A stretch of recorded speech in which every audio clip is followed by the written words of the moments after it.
Hello everyone, I'm Kevin, otherwise known as Forum BX257, here to bring you another 1980s G.I. Joe tour review. And today I'm going to be taking a look at the G.I. Joe's flying submarine, the 1984 SHARC, or Submersible High-Speed Attack and Reconnaissance Craft, and its pilot, the diver known as Deep Six. Now, both Deep Six and the SHARC make their first comic book appearance in the Old Marvel comic run of G.I. Joe in issue number 25. However, only the SHARC makes its first appearance in cartoon form in the 1984 miniseries The Revenge of Cobra in Part 3. Deep Six himself does not make an appearance until the 1985 first season G.I. Joe television episode titled Cobra Stops the World. In my opinion, the SHARC is a rather small vehicle considering the medium-range $10 price point that this thing originally occupied.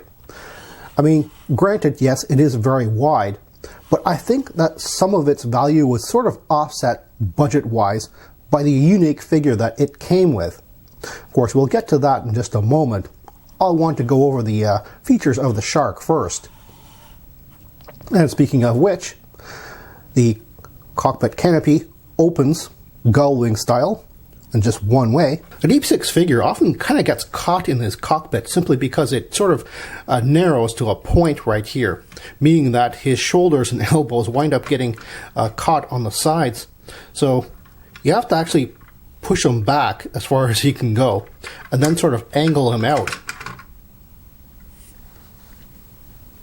Another way of putting the Deep Six figure in the vehicle is by putting him laying down this way, which looks a little bit weird, but honestly it actually fits in quite nicely this way. Here's the inside of the cockpit.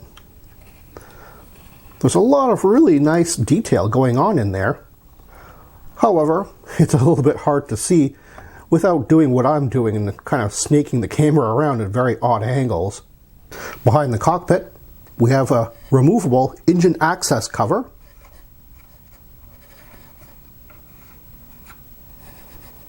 And you can see the engine detail there.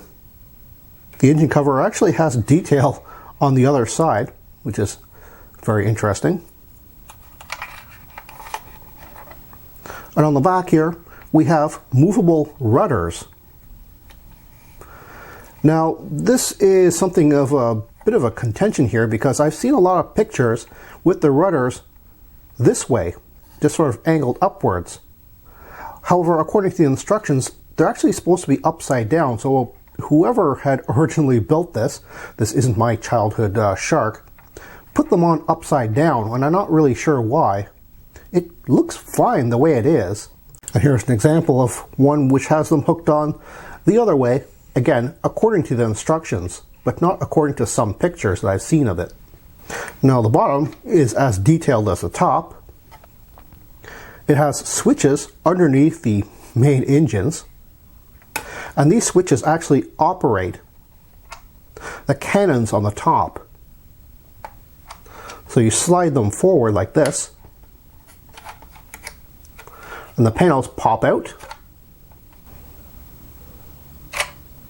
I used to think that this was a very odd gimmick, but I guess it goes along with the fact that this is a submersible, and you'd want everything all nice and closed up when you're actually in the water, so that the cannons popping up like this are only in use when it's in its airplane mode. Of course, we have more armament here in the shape of these torpedoes. Unlike a lot of other G.I. Joe missiles and torpedoes, this didn't have a hole which connected to a dumbbell-sized shaped peg. Instead, this had a rather large hole which connected to this, which is quite obviously a back peg. So you could either have torpedoes on here, or you could carry a diver underneath there, like this torpedo figure. And he would just go on like that, and you can carry him to his destination. Unfortunately, you would have to take off his scuba tanks in order to do this, but I guess there's some element of just imagination in there. But it is a really cool feature nonetheless. And the final feature of the SHARC is that within its construction it has foam blocks, meaning that this thing can float. So let's check that out.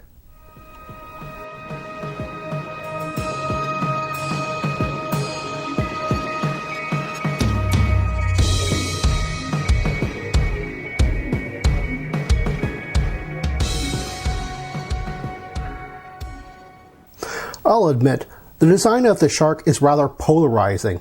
A lot of people, including myself, say that it looks like it was designed to be a spaceship. Something from the trilogy era of Star Wars or Battlestar Galactica or Buck Rogers. It's just way too angular. And it doesn't look like either a submarine or a contemporary jet. It really just looks like a small spaceship.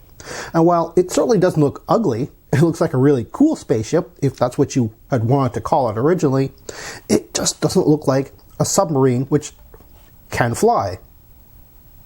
And I think a lot of people have a problem with that simply because of its looks. And of course, the way you put the figure into the cockpit really doesn't help. The figure itself didn't help its overall package. And I can see why a lot of people just really don't like the Shark. However, there are an equal amount of people who really have found a place for the Shark in their collection, not only because they happen to like the looks and kind of ignore the fact that it looks like a spaceship. It's heavily used in the cartoons, so people who really connect the G.I. Joe toys with the cartoons are really going to like having this in their collection. And of course, the other portion of it is modern aeronautics kind of look sort of very, very stylized like this, very angular like this. So in a lot of ways, I think the Shark was kind of ahead of its time in terms of kind of having a sort of a stealthy, angular look. As bizarre as the concept for a flying submarine is, the Shark isn't an original concept. As early as 1937, the Russians were designing such a vehicle. The first working example was built in 1961, and even today, the US military are looking into deep-sea launched and recovered UAVs. Although a lot of people consider the Cobra water moccasin to be the opposite number of the Shark, because they were released in the same year and they were often shown battling each other in both the cartoons and I believe the comics as well. The fact of the matter is that Cobra really didn't have a submarine for quite a while. The closest we get is, of course, the 1988 Bug sub pod, which was a detachable pod from the main Bug body. If we count the Shark only as a submarine, there aren't too many vehicles that actually replaced it. In 1990, we get the Sky Shark, and it is only a submersible because we know that from the packaging. In the cartoon, I don't believe it was ever used as a submarine, and it never appeared in the comic books to show off its capabilities, whether it was a vehicle in the sky or in the sea. You could also count the Nightshade, which was the 1988 Toys R Us exclusive Night Force version of the Shark. Again, we're just reusing the Shark as the only submarine for G.I. Joe, which is very odd. Finally, in 1992, we get the Barracuda, which was a more contemporary submarine-looking submarine. The Shark is a rather sturdy vehicle, but it does have one point which is almost always broken on them, and that is the hinge for the canopy glass itself. If you take it out, you can see the hinge has these two little points which stick out here, and one or the other side, or maybe even both, are usually broken. Here's an example of one which has one of these little parts just sort of cracked off. Starting in 1991, Hasbro made the Shark available again through mail order. Unfortunately, Deep Six and his Bellows were never made available again after the original retail run. In the 1983 Sunbow animated miniseries, better known as the Mass Device 5-parter, in Part 3 the G.I. Joes use what are clearly prototype Sharks. They aren't named in the episode and are used purely as submarines, but the shape of the engines and overall design features are there.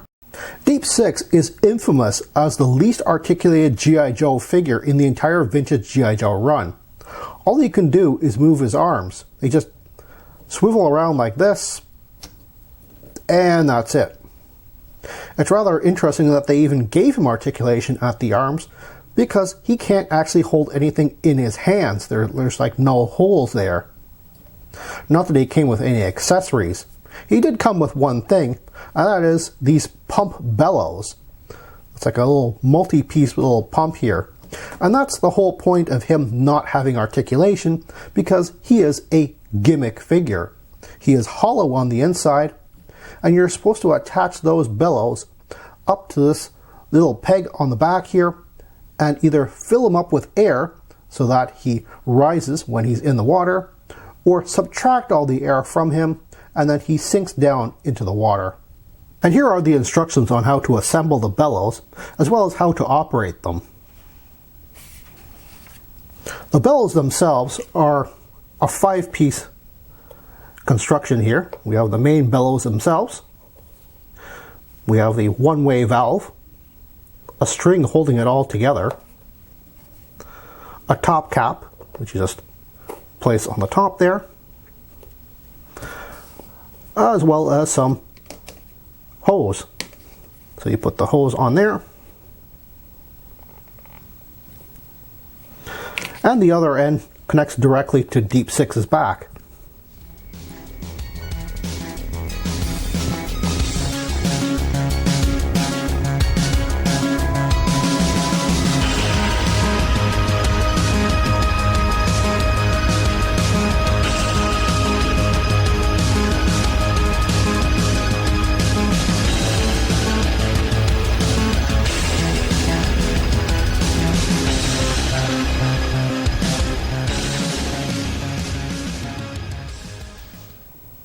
I don't believe Deep Six's outfit is based on any particular atmospheric deep-sea diving hardsuit, but Deep Six's design is not really that far off from what they look like. They do look like armored spacesuits, and they are, well, basically that. Here I actually have 2 examples of Deep Six, one which is perfectly mint, which I just use for displays, and the other one which I actually do play around with, even though he is a bit well, he's a bit discolored now. But you can actually see exactly the types of problems that you get into with the Deep Six figure when you're putting him into and out of the SHARC vehicle. Because you're laying him down, the front of his grill portion, the paint rubs off there, and because you're squeezing him into the very narrow front end of the cockpit, his elbows actually wind up getting scraped up as well. Now, one thing which I always thought was kind of a missed opportunity on the figure was the bubble head is just not removable. Considering that this figure is airtight from the neck down, it doesn't really matter whether the bubble head kind of remains, secured on his head or not.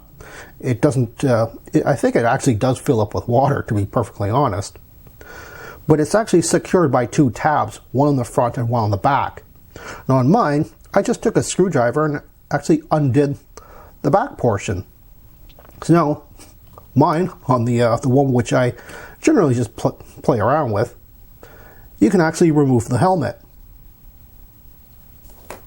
And you take a better look at his face, unobscured by the warping of the bubble. Interestingly enough, his head does not move. It's actually I think glued in there, so you can't actually turn it. And another very interesting thing about his face sculpt, in fact, is that along with, I believe, the 1984 Thunder's face sculpt, those were originally meant to be the 1982 figure's face sculpts before they went with a more common looking head so they can redo it in different colors and sort of cut costs that way. But initially, him and Thunder's were unique sculpts, and all of the 1982 figures were going to have unique sculpts. But in 1984, they decided to take those old molds and finally reuse them. Even knowing and appreciating the gimmick nature of Deep Six's construction, there's always been one thing which has kind of bothered me, and that is the holes on his feet. They're too small for Hasbro's battle stands. It's really strange. And of course, they're too big for modern battle stand holes, so I'm not really sure exactly why they even bother putting the holes in there. It just sort of lures you into thinking that, well, maybe you can attach it to something, but no, you actually can't. However, the nice thing about that is that at least you can see inside there, and you can actually see the glint of metal, because that's what weighs the figure down when you're pumping the air out of him, and he can sink down into the water. Deep Six is the G.I. Joe team's first deep sea diver. Now I know what you're thinking. Before him comes the Navy SEAL 1983 Torpedo, but he is a diver. So all deep sea divers are divers, but not all divers are deep sea divers, if you know what I mean. So he is not a replacement for Torpedo. So who came after as a deep sea diver? Well, oddly enough, in 1989 we get, well, Deep Six version 2, who came with more traditional construction because he was an action figure and was a part of the basic line of action figures and not a driver or a gimmick figure. So just who is Deep Six's opposite number on the Cobra side? Well, to be perfectly honest, Cobra actually doesn't have a deep sea diver specifically. My choice would have been, of course, the 1988 Hydro Vipers, because they are supposed to be able to dive far deeper than the usual Cobra eels. However, they are still not the same thing as a deep sea diver, I don't think. It would have been nice to have seen something which is closer to the hard suit that we have on Deep Six here. However, as a driver, I think a good opposite number for him would have been, again, the Secto Viper from 1988 Bug, the Cobra's first true submarine. Now normally I let you, the viewer, read the file card at your own pace, but there are a few things that I want to point out here, and that is things which aren't on the file card. You'll notice that it says that he becomes a diver so that he can be alone, and then it immediately goes to him being recruited for the G.I. Joe team. And also on the bottom here, there's a quote from Torpedo, and that it just sort of ends where he's saying, that's where Deep Six likes it.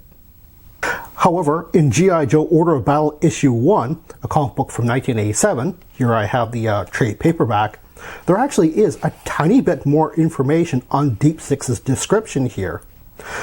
And while normally I wouldn't consider cross-referencing the comic book to the file card, as they can be quite different, the fact of the matter is that Order of Battle actually uses Larry Hama's unedited scripts for what he would eventually make the file cards out of.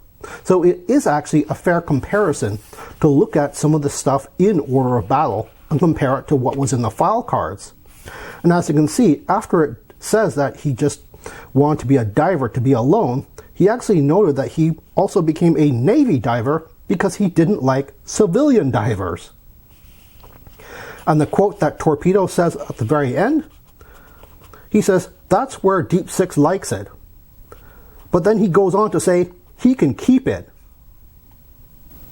If you're looking for a SHARC, a Deep Six, or a combination of both on the aftermarket, I do have to say that they are relatively common and easy to find, complete with all of their parts and for a reasonable price.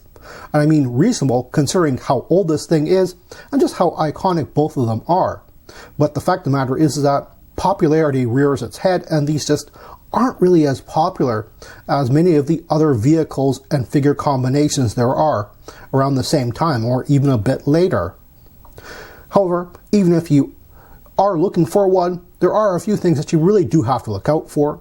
One of them is unbroken hinges on the canopy here. I'm sure that's an easy fix. I might consider fixing it myself in the future. But then there's the missing rudders. There's the fact that the paint job sort of rubs off on poor old Deep Six here, so he's very rarely found with really good paint work on him. And then there's the clear tube which it connects to the bellows. Those are sometimes missing on examples. But other than that, you should be able to find this thing for a really decent price, I would say.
underneath the vehicle,